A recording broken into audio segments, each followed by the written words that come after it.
मित्रांनो, उद्या आपल्याला निफ्टीच्या एक्सपायरीला एक चांगला बुलिश ट्रेंड मार्केटमध्ये पाहायला मिळू शकतो. त्याचं डिटेल अनालिसिस आजच्या या व्हिडिओमध्ये मी तुमच्यासोबत शेअर करणार आहे. प्रीमियम मेल्टिंग उद्या खूप फास्ट होत असतं, त्याच्यामुळे आपले स्टॉप लॉसेस जास्त जात असतात.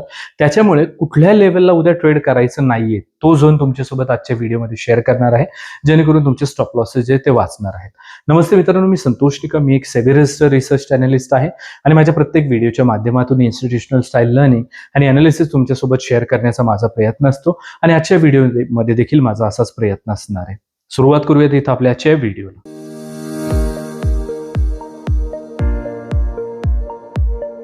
मित्रांनो, व्हिडिओला आपण सुरुवात करत असतो उद्याच्या माझ्या मार्केट प्रिडिक्शन सोबत. परंतु उद्याच्या मार्केटला प्रिडिक्ट करण्या अगोदर आज मार्केटमध्ये काय झालंय हे जाणून घेणं खूप जास्त गरजेचं असतं.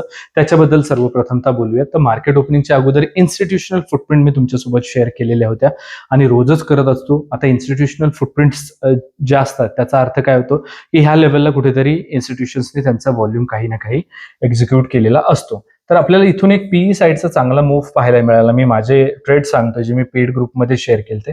पिन पॉईंट सपोर्ट घेऊन एक चांगला सीई साईडचा मूव्ह पाहायला मिळाला आणि त्याच्यानंतर एका रेझिस्टन्स पासून एक चांगला आपल्याला पीई साईडचा सुद्धा मूव्ह पाहायला मिळाला आणि एवढ्याच समजून आलेलं होतं की मार्केटमध्ये जास्त काही व्हॉल्यूम नाहीये.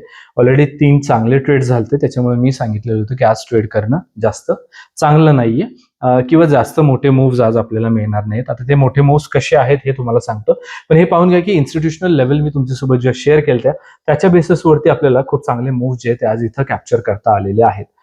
सर्वप्रथम तर इथं आता डिस्कशन करूया की का आज मूव्ह नव्हता असं मला वाटतंय.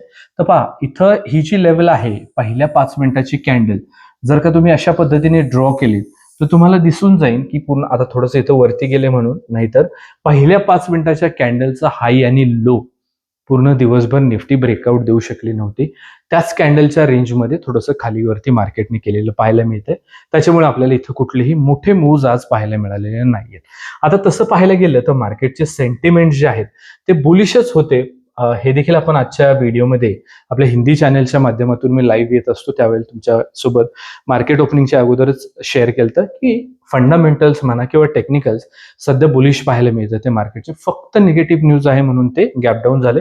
बाकी डेली टाइम फ्रेमवरती आज रिकव्हरी आलेली आपल्याला जे ते पाहायला मिळते. आता बँक निफ्टीने काय केलं, सरळ डायरेक्ट टार्गेट 4लाच ती ओपन झाली. खूप मोठं गॅप डाऊन आपल्याला पाहायला मिळालेलं होतं आणि एक डबल बॉटमचं फॉर्मेशन आपल्याला पाहायला मिळालेलं आहे आपल्या टार्गेट 4 किंवा लेवल 4. आणि प्रत्येक व्हिडिओमध्ये आपण डिस्कस करत असतो की लेवल 4 ही इम्पॉर्टंट रिव्हर्सलची लेवल्स असते आणि बँक निफ्टीने एक अर्ली इंडिकेशन दिलं तर आपल्याला की निफ्टीवरती सुद्धा रिकव्हरी पाहायला मिळू शकते आणि आपल्याला एक रिकव्हरी देखील आलेली पाहायला मिळत आहे इथं निफ्टीवरती. आता हे झालं डेटा संदर्भात की आजचा डेटा तर खूप चांगल्या पद्धतीने काम केलेलं आपल्याला पाहायला मिळतोय. आता उद्या मार्केटमध्ये काय होऊ शकतं याच्याबद्दल थोडंसं डिस्कशन करूयात आणि हे डिस्कशन आपण टेक्निकल अनालिसिसच्या बेसिसवरती करत असतो. जर कुठलीही न्यूज आली तर मग मात्र हे काम करत नाही. न्यूज बेसिसवरती मार्केट मोठं गॅप अप किंवा गॅप डाऊन देऊ शकतं. तर सर्वप्रथमतः आपल्याला इथं एक चांगलं एक मोठी इनसाइड कॅन्डल जी आहे ते पाहायला मिळते. सॉरी, एक मोठी कॅन्डल पाहायला मिळते आणि एक इनसाइड कॅन्डल जी आहे ते आपल्याला अशा पद्धतीने इथं पाहायला मिळते. निफ्टीवरती सुद्धा सेम स्ट्रक्चर आहे. डे हाय ब्रेकआउट झाल्यानंतर ना आपल्याला या मदर कॅन्डलच्या डे हाय पर्यंत एक चांगला बुलिश ट्रेंड पाहायला मिळू शकतो आणि कालच्या दिवसाचा जो डे हाय आहे म्हणजे शुक्रवारचा जो डे हाय आहे त्याच्यावरती आपण एक ट्रेंड लाईन जे ते ड्रॉ करून ठेवणार आहे त्या डे हायला आणि तिथे जाऊन उद्या मार्केट कशा पद्धतीने लिक्विडिटी स्वीप करतंय की ट्रेंडला वरच्या साईडला कंटिन्यू करतंय हे पाहून आपण आपली पुढच्या दिशा जे ते ठरवणार आहोत. आता एनिवेज आपण प्रिडिक्शनच्या बेसिसवरती काही करत नाही. आपण जे काही एक्झिक्युशन करतो हे लेवल्सच्या बेसिसवरती करत असतो. हे इथं तुम्हाला लक्षात घ्यायचं आहे. इथं प्राइस सेक्शनचा सेटअप बनला किंवा टेक्निकल अनालिसिसचा तर त्याला कॅच करणं सोपं होऊन जातं, पण त्यासाठी ह्या लेवल तुमच्या चार्टवरती असणं गरजेचं आहे. सोबत ह्या राऊंड अप लेवल नसल्यामुळे लक्षात देखील राहत नाहीत. लेवल 4 दोन्ही इंडेक्स सोबत दोन्ही साईडच्या इम्पॉर्टंट रिव्हर्सलच्या लेवल्स असतात, त्यामुळे देखील ह्या लेवल चार्टवरती असायला हव्यात. कुठल्याही रेजिस्टन्सला ब्रेकआउट त्याच वेळेला आपण कन्सिडर करू ज्या वेळेला अशा पद्धतीची एक 5 मिनिटाची कॅन्डल क्लोज होईल, पुढची कॅन्डल त्याचा हाय ब्रेक करेल, त्याच वेळेला याला ब्रेकआउट आला असं आपण समजू. उद्या निफ्टीची एक्सपायरी प्रीमियम खूप फास्टमध्ये मेल्ट होणार आहेत, त्याच्यामुळे तुम्हाला हा जो झोन आहे तो वाचवणार आहे अननेसेसरी लॉसेस पासून, कारण की हा नो ट्रेड झोन आहे. हा ऑप्शन सेलर्सचा एरिया आहे. इथं जाऊन एकतर मार्केट साइडवेज होऊन जाईल किंवा खूप जास्त व्होलेटाईल होऊन जाईल आणि दोन्ही केसेसमध्ये आपले स्टॉप लॉसेस जाण्याचे जास्त चान्सेस असतात. त्याच्यामुळे याच्यामध्ये ट्रेड करायचं नाहीये. 24,230 ते 24,270चा हा तो झोन असणार आहे. आता जरी माझा उद्याच्या दिवसाचा व्ह्यू बुलिश असला, काही कारणास्तव नाही गेलं, निगेटिव्ह न्यूज आली, मार्केट खाली आलं, तर अपोजिट डायरेक्शनच्या लेवल सुद्धा प्रत्येक व्हिडिओमध्ये मी तुमच्यासोबत शेअर करत असतो. त्याच्यामुळे घाबरण्याचं कारण नाहीये. मोठं गॅप अप होऊ द्यात, गॅप डाऊन ओपन होऊ द्यात मार्केट. जोपर्यंत या लेवलच्या मध्ये ते ट्रेड करते तोपर्यंत याच लेवल सपोर्ट रेजिस्टन्स म्हणून आपल्यासाठी काम करणार आहेत. फक्त ओव्हरनाईट पोझिशन्स कॅरी फॉरवर्ड करण्याचं टाळा. छोट्या प्रॉफिटसाठी रिस्क खूप मोठी होऊन जाते. बँक निफ्टीचंच उदाहरण घ्या. किती मोठी क्लोजिंग दिली ती त्यांनी आणि किती गॅप डाऊन ओपनिंग आपल्याला पाहायला मिळाले. इनफॅक्ट निफ्टीचंही पहा किती चांगली क्लोजिंग दिली त्याने, किती गॅप डाऊन ओपनिंग.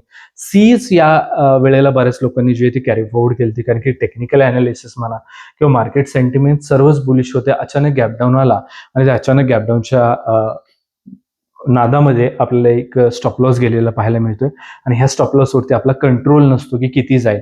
200 रुपयाचं जर प्रीमियम असेल तर ते कितीलाही ओपन होऊ शकतं, 10 रुपयांना सुद्धा ओपन होऊ शकतं आणि मार्केट पडतच जर गेलं तर ते कॉस्ट टू कॉस्ट सुद्धा कधीच येत नाही. त्याच्यामुळे आपल्याला ओव्हरनाईट पोझिशन सध्या ह्या सिच्युएशनला टाळाव्या लागणार आहेत. 24,230च्या खाली उद्या निफ्टी वीक राहू शकते. 24,183, 24,131, 24,067 आणि 23,990 इथं आपल्या खालच्या साईडच्या लेवल्स राहतील. तर जो आपला प्रायमरी व्ह्यू आहे तो आहे 24,270च्या वरती निफ्टी बुलिश राहण्याचा.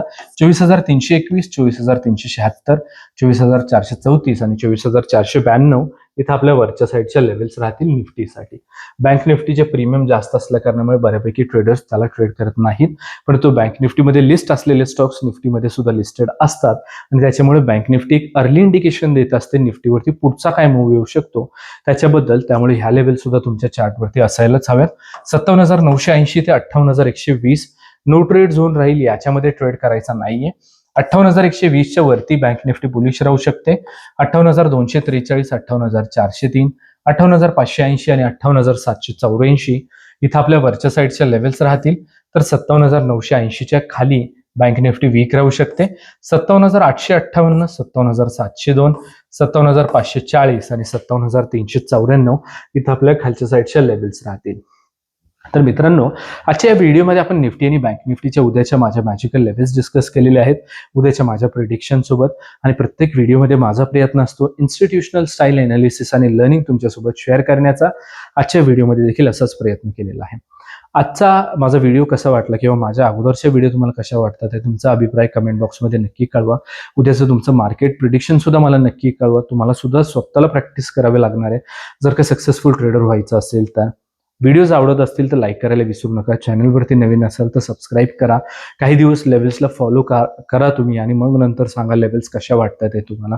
जर तुम्ही अजूनपर्यंत टेलिग्रामला फॉलो नसेल केले तर त्याची लिंक देखील या व्हिडिओच्या डिस्क्रिप्शन बॉक्समध्ये मी ऑलरेडी दिलेली आहे. Thank you so much.